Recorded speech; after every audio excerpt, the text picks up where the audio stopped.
It might not be acid reflux. When I first went to the doctor with my GI issues, nausea, heartburn, burning in the stomach, they immediately prescribed me a PPI, and they told me that I have either GERD or gastritis or a combination of both. I did have the gastritis confirmed, but the GERD was never confirmed, and there was no sign of damage in my esophagus from acid.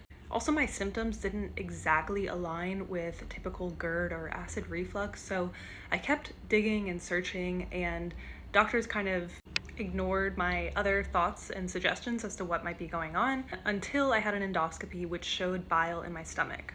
This could imply that I have bile reflux, though I'm waiting on a test to confirm it for sure. But if you have all of these symptoms and PPIs don't help you, it could very well be bile reflux because PPIs don't actually address bile reflux.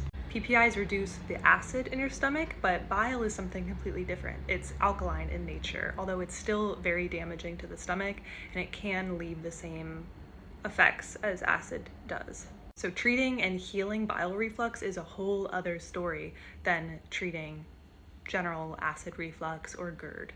It is pretty similar to treating gastritis, although there are some key differences. For instance, some teas and herbal remedies can be too harsh for somebody with bile reflux, although they're perfectly safe for somebody with just gastritis.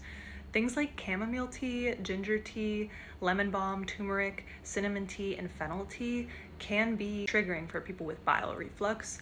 Teas that are acceptable for people with bile reflux are slippery elm, marshmallow root, oat straw, rooibos, and DGL tea.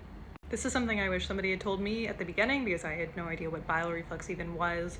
So now that I'm kind of digging in and learning more about it, I'm able to treat my symptoms in a more specific way, and I'm noticing a big difference when I'm actually focusing on the bile reflux rather than just gastritis or acid reflux.